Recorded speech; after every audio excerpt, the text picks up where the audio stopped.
누가복음 15장입니다. 누가복음 15장 11절에서 32절까지의 말씀을 전부 다 읽어야 되지만 그 중에 31절과 32절 말씀만 우리 같이 읽도록 하겠습니다. 여러분 잘 아는 본문이죠. 우리 한 목소리로 31절 32절. 아버지가 이르되 너는 항상 나와 함께 있으니 내 것이 다 내 것이로되 이 내 동생은 죽었다가 살아났으며 내가 잃었다가 얻었기로 우리가 즐거워하고 기뻐하는 것이 마땅하다 하니라. 아멘.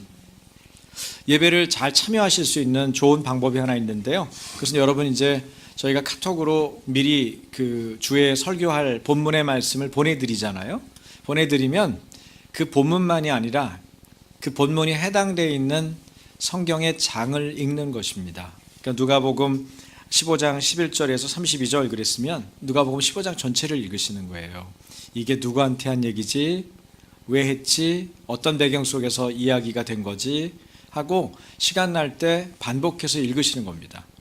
또 더 마음에 간절함과 열망이 있는 분들은 누가복음 15장만 읽는 게 아니고 14장과 16장도 읽는 거예요. 어떤 장에서 어떤 장으로 연결되면서 이야기가 있었나.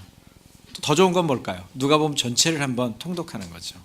그래서 성경의 깊이도 넓이도 또 관계도 배경도 이런 것들을 이해하면서 말씀을 받으면 여러분이 훨씬 소화하기가 좋을 것입니다. 누가복음 15장 31절 32절 우리가 잘 아는 돌아온 탕자 혹은 탕자의 비유라고 얘기하는 그 이야기 스토리가 있죠. 우리가 함께 있는 사람이나 같이 동역하는 사람이 자기 자신과 마음이 같지 않을 때 참 서글프고 마음이 어려울 때가 있습니다. 예를 들어서 부부 생활, 결혼한 지 오래됐어요. 40년 되고 50년 되는데 아내가 남편이 내 마음을 몰라주는 거예요. 또 부모님이 자식을 오랫동안 키우고 정말 헌신적으로 돌봤는데 자식이 부모의 마음을 부모가 어떤 생각 갖고 있는지 전혀 헤아려 보지 않고 모르는 거예요. 몇십 년 동안 동역을 하고 같이 동업을 했는데 동업한 사람이 결정적인 순간에 자기가 궁하니까 상대방 같이 동업한 사람의 돈을 취해가지고 결국은 날라버리는 거예요. 떠버리는 것입니다. 그래서 상처를 받은 사람들 보면은 굉장히 가깝고 오랫동안 마음을 같이 했던 살도 맞대고 살고 같이 보고 웃고 같이 울고 그랬던 사람이 등지고 갈 때 그 마음이 굉장히 허전하고 불안하고 난처해지고 곤란해지는 것들을 보게 됩니다. 이 배신할 때 마음이 참 괴로운 거죠. 이런 배신 속에서 수많은 사람들이 지금 살아가고 있습니다. 오늘은 돌아온 탕자에 대한 하나없는 아버지의 긍휼과 용서의 마음과 같지 않은 형의 마음을 살피는 것으로 오늘 말씀을 전하려고 합니다. 물론 여기 등장하는 아버지는 바다 같은 사랑을 지니신 하나님 아버지를 말하고요. 형은 준비되지 않은 우리 자신이라고 할까요? 이런 우리 자신을 생각하면서 한번 살펴보면 좋겠는데요. 제가 여러분에게 오늘 명화를 하나 보여드리려고 그래요. 평소에 안 보여드렸던 그림 하나 올려주세요. 네, 이게 무슨 명화인지 아십니까? 렘브란트라는 사람의 명화인데 이분이 1669년에 돌아가셨거든요. 그러니까 이 1669년에 완성된 작품이에요. 제목은 돌아온 탕자. 그러니까 오늘 본문의 내용을 지금 이분은 그림을 그린 거예요. 근데 렘브란트의 그림을 보면 특징이 있죠. 이 사람은 이 그림 속에 자신의 마음과 자신의 심정을 꼭 대비시킵니다. 그래서 인물에 자기 자신의 마음을 담죠. 이 작품은 렘브란트가 사랑하는 아내 그리고 아들을 잃은 다음에 고독한 상태인 자신의 마음을 누가복음 그 15장 탕자 비유에 맞춰서 토대로 표현한 그림이다. 그렇게 볼 수 있습니다. 돌아온 탕자가 당연히 무릎을 꿇고 아버지 품에 안겨 있는 저 모습입니다. 둘째 아들은 멀리 이국 땅에서 허랑방탕하게 살다가 결국 재산도 잃고 거린이 다 돼서 자신의 잘못을 뉘우치고 아버지 품으로 돌아온다는 내용을 담고 있죠. 그런데 렘브란트의 그림에는 몇 가지 재미있는 장면이 있는데 그 장면을 여러분에게 소개하기 위해서 제가 오른쪽에 마침 또 이런 설명을 하는 그런 좋은 그림이 있어서 그걸 같이 여러분에게 보여드리는 건데요. 우선 렘브란트 이 그림에는 이 사람의 성경을 보고 자기 자신을 인물에 대입시키면서 자기 나름대로의 해석을 부과한 그림이잖아요. 그래서 그림에 나름대로의 관찰을 잘하면 이 내용에 대한 그 어떤 생각을 하면서 이런 걸 했을까라는 것에 대한 해석을 할 수가 있거든요. 근데 여러분 잘 보시다시피 먼저는 그 오른편, 여러분 오른편이죠? 네, 오른편 쪽에 아버지 눈을 보세요. 어떤가요? 아버지 눈이 감겼죠. 그래서 어떤 사람은 이렇게 얘기해요. 맹인을 그린 거다. 맹인을 그린 거다. 그런데 또 다른 해석이 있는데 그게 아니고 아버지가 눈을 감고 있는 모습은 더 이상 이 둘째 아들의 불행, 비참, 죄를 바라보고 싶지 않고 바라보지 않으려는 아버지의 눈을 묘사하고 있다. 그래서 눈을 지그시 감고 있다. 그렇게 말을 하는데 저는 여기에 더 공감이 갑니다. 아마 아버지는 둘째 아들을 안으면서 여러분 둘째 아들이 재산도 가져갔고 그리고 외국 땅에 가서 허랑방탕하게 살았고 그리고 다 망했고 돌아왔는데 몰골이 험악하고 거린이고 냄새나고 옷도 다 뜯어졌고 지금 머리가 어때요? 깎였죠? 죄인의 느낌이 들지 않아요? 뭔가 험한 일을 했죠. 그리고 신발은 어때요? 한쪽은 벗겨졌죠? 지금 둘째 아들 얘기하는 거예요. 지금 속옷을 입고 있는데 저게 그 당시에 이제 속옷 차림이라고 볼 수 있는데 속옷이 너무 허름하고 막 거지 같잖아요. 저런 몰골을 봤을 때 아버지가 얼마나 속상했을까요? 그런데 아버지가 속상했다는 말을 하지 않고 안으면서 뭐라고 했을 것 같아요? 여러분의 상상력을 동원해 보세요. 뭐라고 했을 것 같아요? 잘 왔다 내 아들. 고맙구나. 하나님 감사합니다. 저는 이 그림 보는데 그 단어가 생각이 나는 거예요. 그림만 봐도 알겠어요. 그런데 오른쪽에 두 번째 내용의 그 그림을 보면요. 그 그림을 보면 손이 달라요. 보이세요? 여기? 네, 왼쪽, 여러분 편의 왼쪽. 저분의 아버지 편에서 보면 아버지의 오른손은 여인의 손이고 아버지의 왼손은 남성의 손이에요.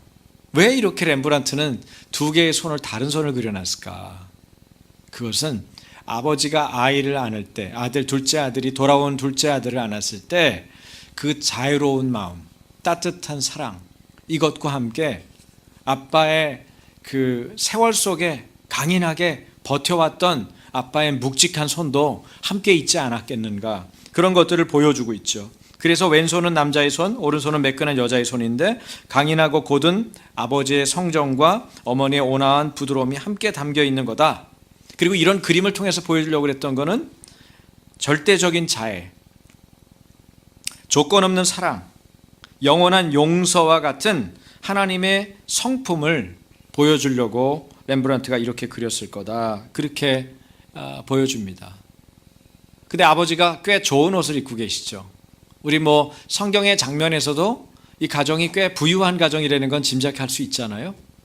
그런데 이 아버지는 아들의 이런 과거와 잘못이나 실수 그리고 지금의 추한 이런 모습에도 불구하고 오랫동안 잃어버렸다가 다시 찾은 아들을 만난 기쁨 때문에 만족해하면서 행복해하면서 깊은 사랑으로 아들을 안았을 거다. 우리가 그런 것들을 말씀 속에서 그림 속에서 추정할 수가 있습니다. 그런데 성경하고 좀 다른 부분이 있어요. 저는 이 그림을 다시 그렸으면 좋겠어요. 누가? 왜 그런가 하면 어떤 부분이 차이가 있냐면 제가 여러분에게 말씀 전하는 것 중에 굉장히 강조를 많이 하는 게 하나 있어요. 그게 뭐냐면 웰컴이에요. 환영하는 거. 사람을 만났을 때 첫인상이 중요하다. 웰컴이 중요하다. 그건 이제 선도관의 우리 해피걸스 애들한테도 제가 동일한 얘기를 하는데 좀 무뚝뚝한 사람들 있잖아요. 만났는데 왔어? 집에 남편이 일주일 내내 실컷 일하고 돌아왔는데 남편에 대해서 들어왔어요? 들어오세요. 시큰둥하게. 그러면 어떨 것 같아요? 네? 여러분이 한 6개월 만에 친족을 만났는데 왔구나. 너무 사무적이고 무덤덤하게 받아요. 그럼 여러분 느낌이 어떨 것 같아요? 여러분 오랫동안 만난 친구인데 그래 이렇게 하고 안 치면 어떨 것 같아요? 그런 경험 없어요? 있어요. 웰컴을 잘 못하는 사람들이 있어요. 그러면 그게 인상이 안 지워지고요. 그 자리에는 별로 다음에 안 가고 싶어요. 제가 어느 모임에 갔는데 기껏 초대장도 보내고 뭐 연락도 오고 뭐 전화도 몇 번 오고 꼭 와주셔야 된다 해서 갔어요. 갔는데 제가 아는 분들이 수두룩한데 저를 소개를 제대로 안 해주는 거예요. 와, 어떻게 생각했겠어요? 다시는 결코 이 자리에 오지 않을 거다. 다행히 불러주지도 않고. 그러니까 제가 거절하지도 않으니까 너무 편해요. 주의해야 돼요. 웰컴을 잘해야 돼요. 근데 이 그림에서는 나름대로의 그 중세시대의 그 묵직한 웰컴은 있는데 제가 생각할 때 이 구절에 합당하지 않아요. 들어보세요. 누가복음 15장에 있는 내용인데 아직도 거리가 먼데 아버지가 아들을 보고 측은히 여겨 달려가 목을 안고 입을 맞추니 이 그림에는 안 느껴져. 저는 그래요. 여러분 어떠세요? 그래서 다시 그렸으면 좋겠어요. 누가 상상력을 동원해가지고 이 그림 렘브란트보다 더 탁월한 웰컴의 그림을 그려줬으면 좋겠어요.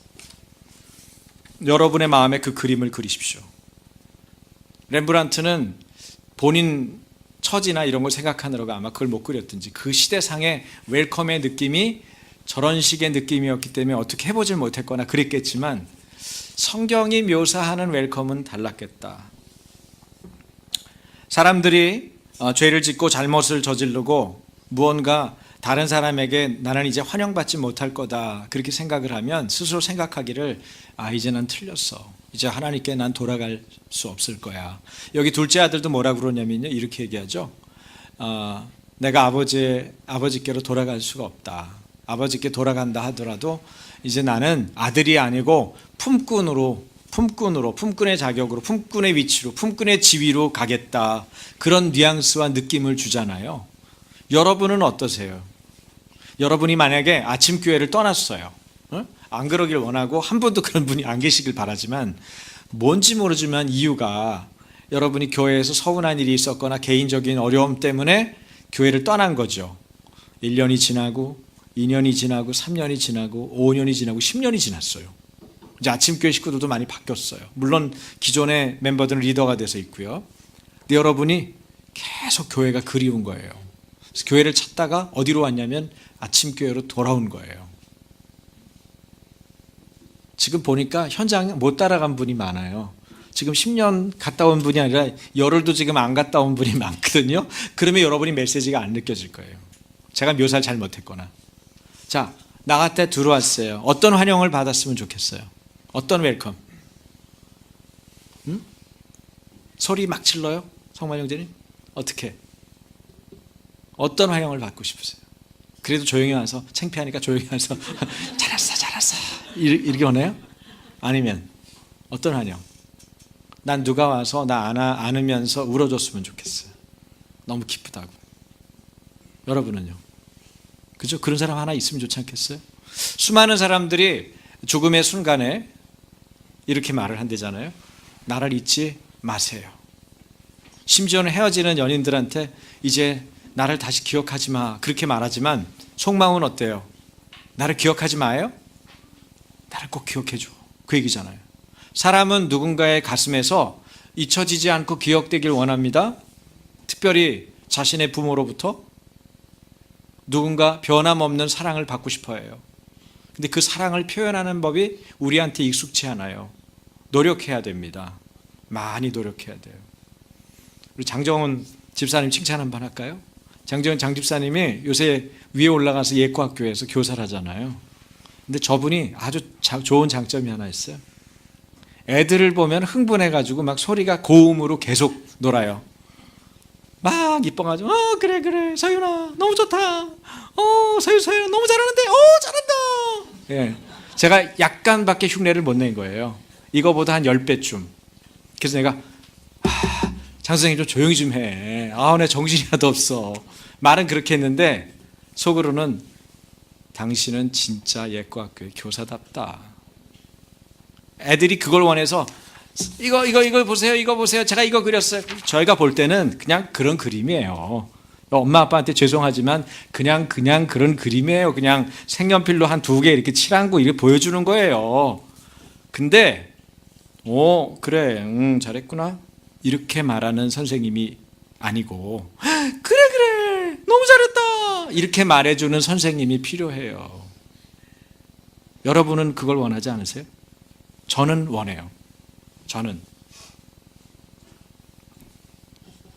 장문의 편지까지는 안 쓰더라도 그때 그 순간에 상대방이 보인 성의와 헌신에 대해서 박수 쳐주고 격려해주고 그 사람이 한 행동에 대해서 응원해주고 마음을 쏟는 것, 이게 참 중요한 마음이라고 생각합니다. 그리고 그런 사람들이 잘 될 수밖에 없어요. 그건 어쩔 수 없어요. 왜냐하면 그 사람의 마음이 상대방의 마음을 건드리고 감동을 주고 공감을 일으키기 때문에. 죄의 노예로 살았던, 속박되어 살았던 이스라엘 백성들이 고통 가운데 외쳤던 소리가 있었습니다. 야훼께서 나를 버리셨습니다. 주님께서 나를 잊으셨습니다.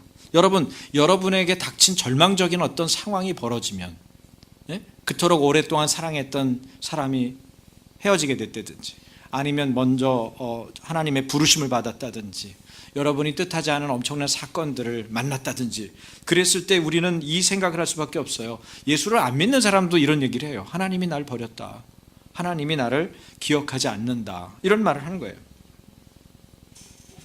여러분은 이 소리에 대해서 주님이 뭐라고 성경에 말씀하셨는지 혹시 아십니까?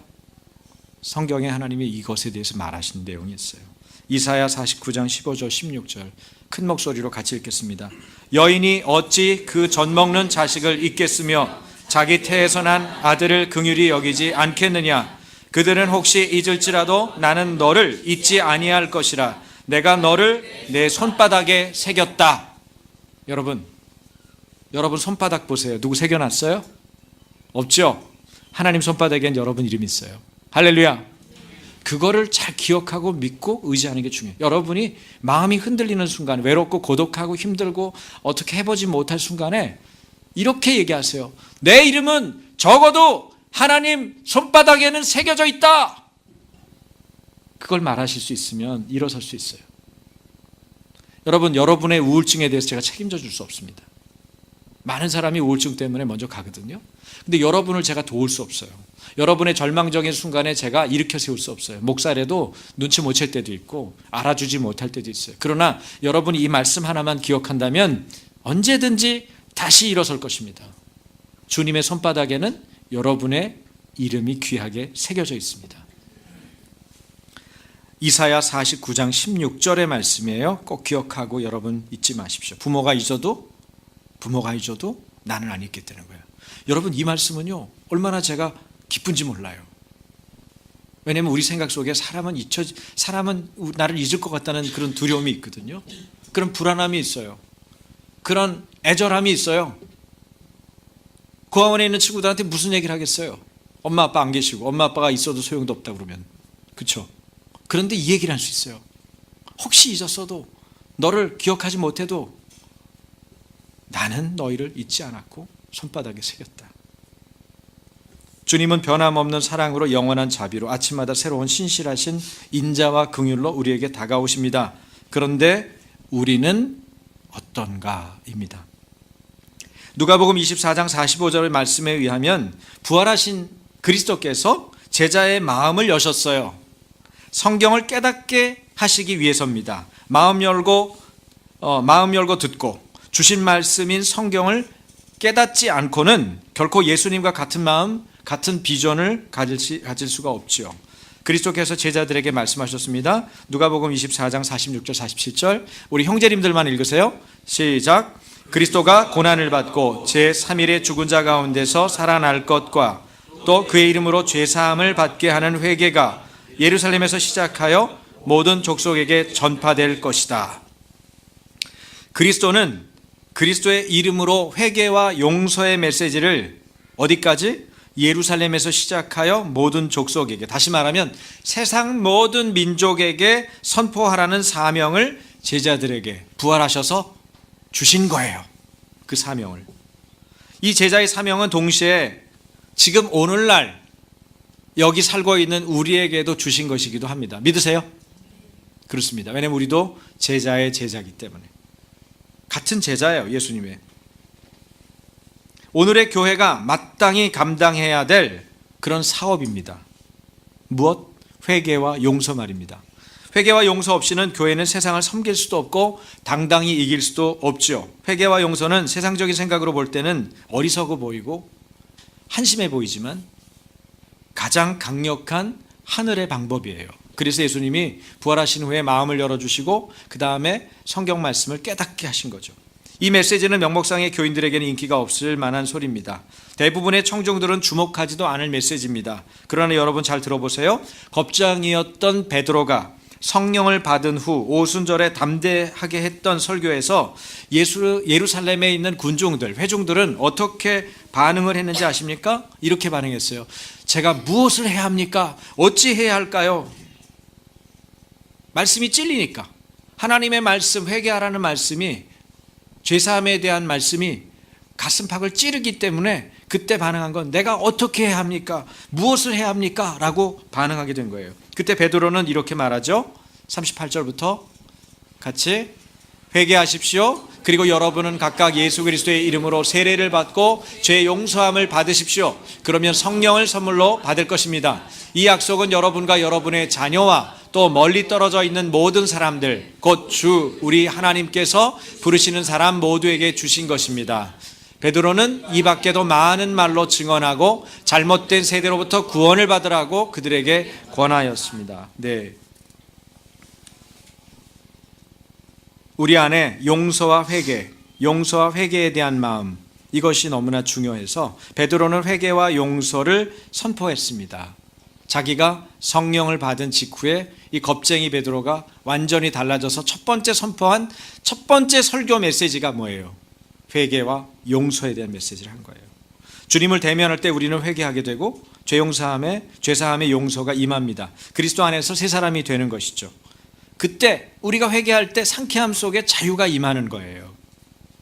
그런데 이와 대조적인 일들이 오늘날 대부분의 교회에서 일어나고 있는 듯합니다. 이 문제에 대해 빌 헐 목사님이라고 미국 목사님이신데 이분이 관찰 보고한 내용은 이렇습니다. 오늘날 상당히 많은 복음주의적 그리스도인들조차 하나님을 진정으로 직면하지 않고는 행복하고 건강한 신앙생활을 할 수 있다고 믿습니다. 그러니까 하나님을 진정으로 직면하지 않고도 행복하고 건강한 신앙생활을 할 수 있다, 그렇게 말을 해요. 그래요, 안 그래요? 그렇지 않습니다. 하나님을 진정으로 직면해야 돼요. 만나야 돼요. 직접 만나야 돼요. 그건 목사가 대신 만나게 해드릴 수도 없고, 옆에 있는 여러분 사랑하는 자녀들이 만나게 해줄 수도 없고, 아내들이 남편들을 만나게 해줄 수도 없어요. 자기가 갈망하고 열망해서 하나님을 직접 만나야만 되는 거예요. 근데 대부분 오늘날의 많은 크리스찬들이 하나님을 그냥 친구 정도로 받아들입니다. 구세주는 기껏 해봐야 참 모범적인 삶을 살았던 분이야. 그분은 참 대단한 분이었지. 모델이 될 만한 분이야. 이렇게 생각하는 거예요. 그리고 성령님은 기껏해야 힘의 근원으로, 그래서 뭔가 필요할 때 불러내야 될 존재, 그런 정도로만 생각하는 거예요. 회개 없이도 즐겁고 재미있는 신앙생활이 가능하다고 믿고 있는 거죠. 그러나 우리는 기억해야 됩니다. 회개는 하나님께 미안합니다 라고 말하는 것이 아닙니다. 회개는 하나님께 제가 좀 더 잘하겠습니다 라고 말하는 것이 아닙니다. 회개는 하나님께 제가 이제 변화되겠습니다 라고 말하는 것이 아니에요. 만약에 여러분이 하나님께 I'm sorry 이렇게 말하는 걸로 하나님이 받으실 거라고 생각하는 것, 그리고 그런 의지력만 내가 있으면 될 거라고 생각하는 것은 착각입니다. 여러분이 아직도 하나님 앞에서 여러분 자신의 힘이나 의지로 사태를 바꿀 수 있다고 말하는 것이기 때문에 문제가 있는 거예요. 그것은 회개가 아닙니다. 우리의 의지력은 하나님께 대한 우리의 문제를 해결하는 수단이 될 수 없어요. 의지력은 우리의 죄악된 삶을 해결하는 수단도 못 됩니다. 의지력은 사실상 그 자체가 문제가 되기도 합니다. 날개가 부러진 새가 날고 싶다고, 소원을 가진다고 날 수가 있습니까? 못 날죠. 하고 싶은 의지와 할 수 있는 능력 사이에는 분명히 적지 않은 간격이 있습니다. 문제는 우리 삶에서 우리는 우리가 원하는 착한 일과 옳은 일을 하지 않고 우리가 원하지도 바라지도 않는 악한 짓을 하게 된다는 사실입니다. 우리의 의지력은 그것보다 훨씬 강한 힘에 의해서 부패되고 오염됩니다. 그러므로 참된 회개는 좀 더 잘하겠습니다 라는 서약보다 더 깊은 것이어야 합니다. 우리의 자유의지를 포함하는 것이지만 의지력을 넘어서는 것이어야 돼요. 나는 무력하여 나 스스로 나를 바꿀 수 없습니다 라고 말하는 것이어야 돼요. 참된 회개란 주님, 나는 나의 그릇된 삶도 죄악된 길도 어긋난 말도 다스릴 수 없는 무능한 자입니다. 나를 불쌍히 여겨주세요 라고 말할 수 있는 것이어야 돼요. 그게 참된 회개예요. 내가 바꿔보겠습니다. 내가 변화되어 보겠습니다. 이런 말들은 지키지도 못할 약속이에요. 종교개혁자 마틴 루터는 하나님의 은총이 없는 사람은 항상 자기를 추구하는 사람, 항상 자기 자신에 대해서만 말하는 사람, 삐딱해서 똑바로 서 있을 수 없고 위를 쳐다보고 하나님을 찬양할 수 없는 사람, 항상 자신의 기준에서 남을 측정하고 속박 안에 살며 사단에게 잡혀있는 사람이라고 말했습니다. 그런 의미에서 교회가 회개하고 하나님께 돌아오시오. 그러면 여러분의 죄가 씻음을 받을 것입니다 라고 하는 말의 뜻은요, 우리 자신을 향해 있는 우리의 눈길을 하나님께로 향하도록 돌리라는 것입니다. 내가 뭘 어떻게 해보겠다, 내가 어떻게 바꿔보겠다는 게 아니고 하나님, 나를 변화시켜 주십시오 라고 겸손하게 나의 무능함과 무력함을 가지고 주님께로 그것을 들고 나가는 것이에요. 그리고 그것이 바로 부활하신 그리스도께서 우리에게 말씀하신 교회가 마땅히 해야 할 죄를 회개하고 용서함을 받는 것입니다. 그러므로 나는 내 삶을 지배하는 죄의 세력을 끊어버릴 힘이 없고 굽어진 내 등을 곧게 펼 능력이 없고 나의 옛 자아를 죽일 수 있는 능력이 없음을 오히려 거꾸로 고백하고 말해야 됩니다. 그리고 나의 죽음을 인정하고 죽기를 자청하는 참된 회개를 해야 돼요. 로마서 6장 11절 말씀처럼 죄에 대하여는 죽고 그리스도 예수 안에서 하나님께 대하여는 살아있는 자로 스스로를 여기는 것이죠. 그리고 그것을 주님께 말씀드리는 거예요. 계속. 이러한 기도가 희망이 있는 이유가 뭘까요? 그래서 그 기도를 받으시는 분이 이미 죽은 자 가운데서 다시 살아나셨기 때문입니다. 그리스도는 참된 회개를 통한 죽음으로부터 우리를 다시 살리시는 능력을 가지셨다는 말입니다. 나를 죽은 자 가운데서 살리시는 이의 영이 내 안에 있기 때문에 그 영을 의지하고 그 영을 의존할 때 어떤 일이 벌어질까요? 내가 다시 살아나는 거예요. 내 의지나 내 힘이 아니고.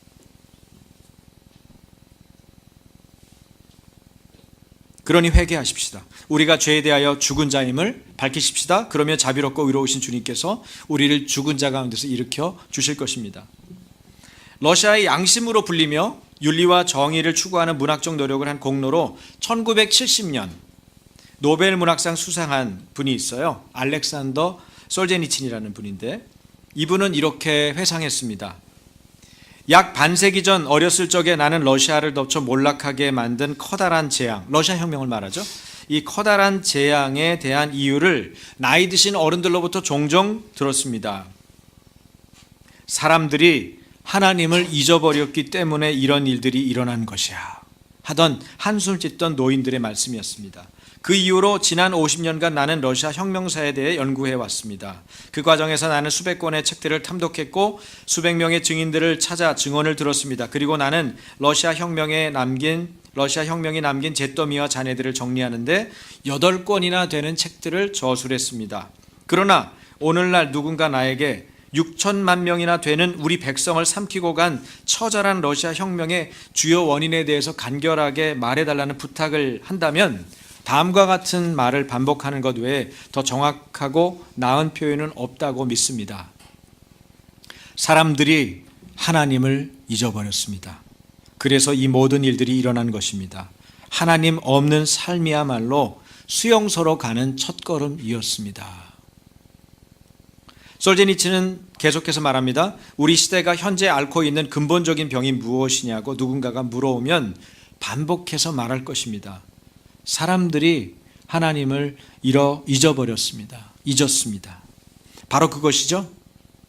바로 둘째 아들이 탕자로 아버지의 사랑을 배반하고 가정을 떠났던 것. 그게 뭐예요? 하나님을 잊었기 때문에 떠난 거예요. 그래서 그것에 대한 대가 지불을 먼 나라에서 허랑방탕한 삶을 살면서 엄청난 시간 동안 고통으로 치러야 했던 거예요. 가장 심각한 처절한 고통은 뭐였을까요? 자신을 항상 웰컴해주고 따뜻하게 맞아주었던 가족이 주변에 없다는 것입니다. 그들을 얼굴을 대면하고 볼 수가 없었다는 것이에요. 그러나 여러분, 우리가 기억해야 할 게 있습니다. 그것은 첫째 아들 역시 그럴 수 있다는 거예요. 첫째 아들 역시.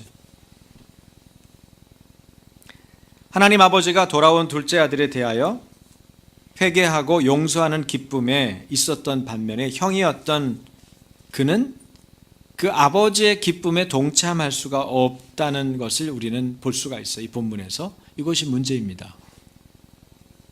원래 형은 이 본문에서 누구에게 생각하고 누구를 대상으로 혹시 이 얘기를 한 건 줄 아세요? 비유를? 그래서 여러분 누가복음 15장을 전체를 읽어야 되는 거예요.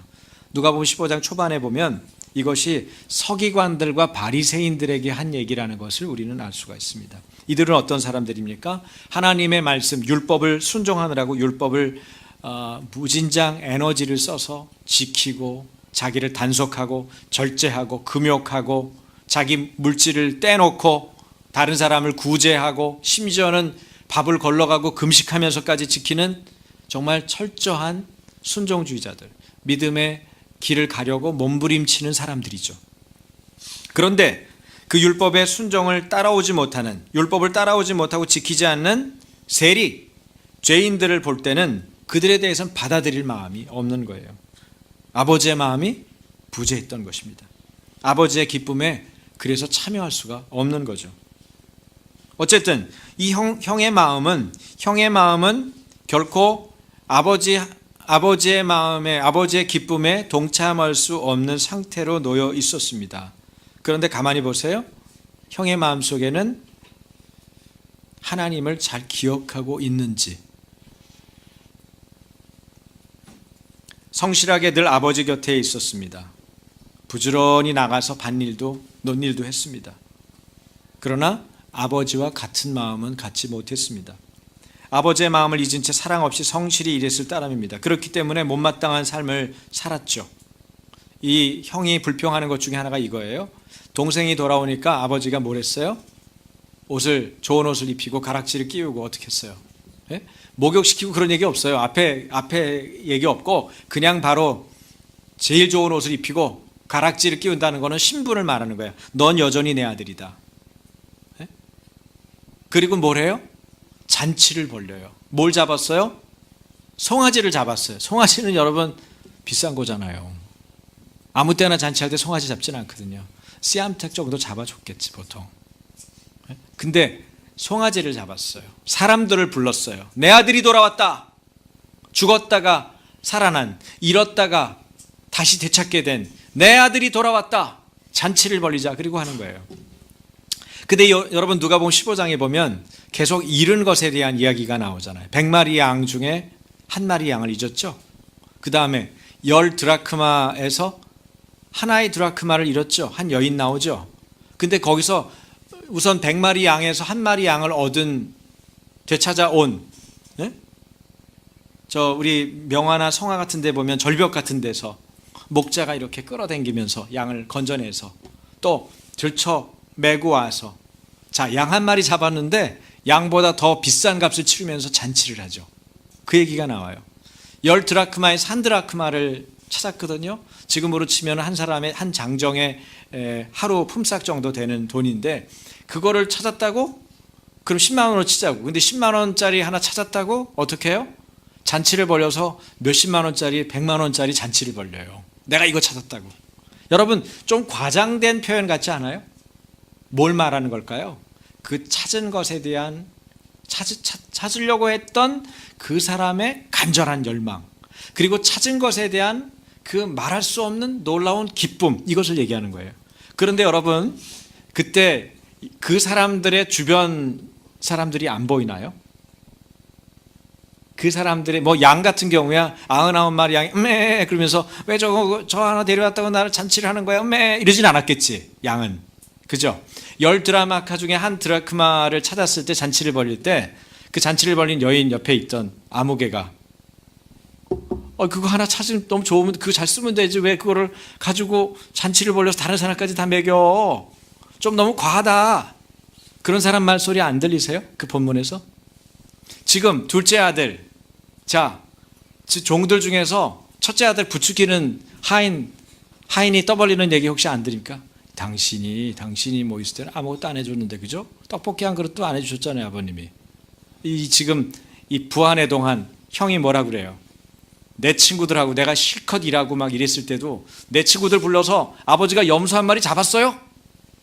염소 한 마리도 안 잡았잖아요. 난 안 들어갈게. 그런 꼴도 보기 싫어요. 그 재산 놔뒀으면 말이지, 형제가 같이 잘 살으니까 어깨에 힘도 주고 다닐 텐데 다 말아먹고 나는 지금 내 재산 저놈 또 남겨서 줘야 되는 거 아니야? 형이 돈 생각났을까요? 아니면 아버지의 사랑을 뺏길까 봐? 여러분, 형의 신분에는 변화가 없어요. 그냥 형이에요. 장남이고. 참 이 예화가 재미있는 거는 장남 차남을 안 바꿨다는 거. 장남이 타락하고 와가지고 돌아왔고 둘째가 이랬으면 지금 지위가 흔들리잖아요. 그렇죠? 네? 이 사람도 지금 순서가 바뀌고. 그런데 아니야. 장남이 아니고 차남이라고. 둘째 아들이에요. 근데 장남은 어때요? 동생이 들어왔는데 뛰어들어가서 끌어안고 그 다음에 뭐 불평을 하든지 그래야 되는데 집에 들어가기 싫다는 거예요. 누가 데리고 들어가요? 아버지가 데리고 들어가요. 달래가지고. 근데 데리고 들어가려고 하는 찰나에 그 갈등을 보이는 거죠. 나한테는 염소 한 마리도 안 잡아주시고 실컷 일했는데. 나름대로 정당성이 있는 스토리예요. 여러분, 우리가 바깥에 있는 지체들에 대해서 혹은 우리가 교회 공동체를 떠났다가 돌아온 지체들에 대해서 어떤 마음을 먹어야 할까? 이 마음의 빈 구석이 준비가 잘 채워져 있지 않으면, 그리스도의 용서로 하나님의 긍휼로 우리 안에 가슴이 채워져 있지 않으면, 그 결정적인 순간에, 웰컴해야 된 순간에 우리는 하나님 아버지의 기쁨과 동참할 수는 없다는 거예요. 여러분, 우리 마음을 살펴야 돼요. 그래서 내가 왜 이렇게 안 기쁘지? 알아봐야 돼요. 동생은 잃었다가 다시 얻은 사람입니다. 그럼에도 동생을 되찾은 기쁨이 우리에겐 없을 수 있습니다. 내가 생각하는 삶의 기준이 아버지의 마음보다 앞서 있으면 그것을 느낄 수가 없어요. 우리는 아버지 하나님의 기쁨에 동참하는 자녀이길 원합니다. 그런 교회 공동체이길 원합니다. 그것이 사랑의 하나님을 잊지 않는 제자의 삶이에요. 그러므로 여러분, 우리가 그리스도를 묵상하고 지금 사순절 기간에 그리스도의 십자가를 묵상한다는 것은 그분이 나를 어떻게 용서하셨는가, 그분이 어떻게 내 죄의 대가를 지불하셨는가, 그분의 사랑은 어디까지 나에게 미쳤는가, 나를 향한 사랑을 담으면서 그 담고 품은 그 그릇을 가지고 뭘 보는 거예요? 우리의 이웃과 형제와 지체들을 돌아보는 것입니다. 그렇기 때문에 우리가 구제하고, 그렇기 때문에 우리가 용서하고, 그렇기 때문에 형제와 지체들과 그 가정이 회개하고 돌아오기를 위해서 우리가 기도할 수 있어요. 우리가 그 마음이 있을 때 그런 중보기도가 터지는 것입니다. 아버지의 기쁨은 두 가지죠. 하나는 믿어온 큰아들과 함께 있었던 기쁨이고, 또 한 가지는 잃었던 작은 아들을 되찾은 기쁨이에요. 그리고 형제가 같이 있는 동역자들이 그 기쁨을 알고 있으리라는 믿음까지 아버지는 가지고 있어요. 아버지의 마음같이 함께 기뻐해 줄 것이라고 하는 믿음이 아버지에게 있습니다. 여러분, 하나님 아버지께서 우리들을 볼 때 우리에게는 어떤 기대감을 갖고 계실까요? 교회 공동체가 하나님과 같은 기쁨을 소유하기를 원하고 기대하고 있지 않을까요? 죄인한 사람이 회개하고 돌아오면 함께 즐기려는 하나님의 마음, 그 마음이 우리 안에 살아있는지 우리 자신을 살필 때입니다. 기도하겠습니다. 이 시간에 여러분의 마음과 저의 마음은 어떤지를 마음 한 구석 한 구석을 다 들여다보고 살피십시다. 혹 놓치고 있는 아버지의 기쁨에 동참하는 마음이 우리 안에 부족하다면, 하나님, 이것은 내가 노력하고 의지로 어떻게 극복해 볼 수 있는 게 아니기 때문에 하나님께서 내게 어떤 일을 행하셨는지, 나의 죄를 어떻게 용서하셨는지, 얼마나 오랫동안 참아주셨는지 하나님 그것을 깨닫게 해주십시오. 그리고 그 사랑과 그 긍휼을 우리가 가슴 가운데, 마음 가운데 가득 품게 해주십시오 라고 요청하는 시간이 되길 원합니다. 주님, 우리를 불쌍히 여기십시오. 우리를 긍휼히 여겨주십시오. 그렇게 고백하고 주님 앞에 기도하길 원합니다. 이 시간에는 큰 소리로 기도하지 말고 작은 소리로, 그러나 마음에 깊은 고백을 담아서 그렇게 기도하길 원합니다. 하나님 아버지의 방법은 언제나 내가 담기에 너무나 큰 것입니다. 주님, 내가 노력으로 그 마음의 뜨거움과 사랑을 담을 수가 없습니다. 주님, 나를 긍휼히 여겨주시고 우리를 긍휼히 여겨주십시오. 아버지 하나님, 형의 마음을 가지고 어떻게 하나님 동생을 사랑할 수 있고 용서할 수 있습니까? 주님, 저는 목회자로서도 형의 마음을 가진 자가 아닙니까? 아버지 하나님의 마음을 가진 자로 변화시켜 주십시오. 주님, 내가 주님으로 받은 용서와 긍휼을 기억하게 하시고 그 사랑을 기억하게 하여 주십시오. 하나님 아버지, 사람들을 받을 때 그들이 변화되지 않고 오히려 죄를 짓고 나의 재산도, 함께 누릴 수 있는 재산도 분할하여 갔다가 돌아와서 낭패한 모습으로 하나님 돌아왔을 때조차도 그를 진심으로 사랑하고 용서하고 하나님 아버지의 기쁨에 동참하는 자녀이기를 원합니다. 하나님, 이 마음을 우리에게 부어주십시오. 회개하고 죄의 용서함을 받으라고 말했던 베드로의 설교가 하나님 내게 임하기를 원합니다. 그래서 하나님, 우리가 진정으로 주님을 직면하고 대면하여서 날마다 주님의 은총이 가득한 자들이 되게 하시고 그 은총을 가지고 매일매일을 살아가는 자들이 되게 하여 주십시오. 나는 내 삶을 지배하는 죄의 세력을 끊어버릴 힘이 없습니다. 굽어진 내 등을 곧게 펼 능력이 없습니다. 나의 옛자를 죽일 수 있는 능력이 없습니다. 우리 모두가 그러합니다. 하나님 아버지, 우리는 우리 스스로의 변화의 의지력을 가지고 나를 스스로 변화시킬 수 없는 무능한 자입니다. 주님, 우리를 불쌍히 여겨주십시오. 죄에 대하여는 죽은 자요, 그리스도 예수 안에서 하나님께 대하여는 살아있는 자로 우리를 스스로 여기고 하나님 죄 가운데서 부활하신 예수 그리스도의 능력과 하나님 아버지의 놀라운 사랑을 기억하며 우리도 또한 변화되기를 하나님 앞에 의지하고 위탁하는 귀한 시간이 되기를 원합니다. 주님, 하나님 아버지를 잊었기 때문에, 사람들이 하나님을 잊었기 때문에 수많은 어려움들을 겪습니다. 우리는 결코 어떤 순간에도 하나님을 잊지 않게 도와주시고 우리의 자녀들이 그리하지 않게 도와주시고, 그래서 우리의 삶의 모든 자리 안에서, 공동체의 모든 활동 안에서 하나님을 기억하고 하나님 아버지를 놓치지 않는 믿음의 삶을 살 수 있도록, 그 하나님 아버지와 같은 마음을 가지고 주님의 기쁨에 동참하는 사람이 될 수 있도록 주님, 우리를 지도해 주시고 인도하여 주십시오. 하나님, 우리를 이끌어 주십시오. 우리가 그러한 기쁨과 감격을 가지고 사람들을 환영하고 사람들을 기뻐하고 사람들을 용서해주고 사람들과 함께 회개의 자리에 나아갈 수 있는 믿음의 사람들이 되게 하여 주십시오. 주님, 우리를 지도해 주시길 원합니다. 주님, 우리를 지도해 주십시오. 우리 안에 기름 부어주시고 충만케 하여 주십시오. 더디고 변화가 더딘 하나님의 사람들을 끝까지 인내함으로 결실을 거두는 믿음의 사람이 되도록 하나님, 우리 안에 좋은 땅에 심기운 나무처럼, 좋은 땅에 심기운 씨앗처럼 하나님 좋은 나무가 되어서 풍성한 열매를 맺는 교회 공동체가 되게 하여 주옵소서. 예수님 이름으로 감사하며 기도합니다.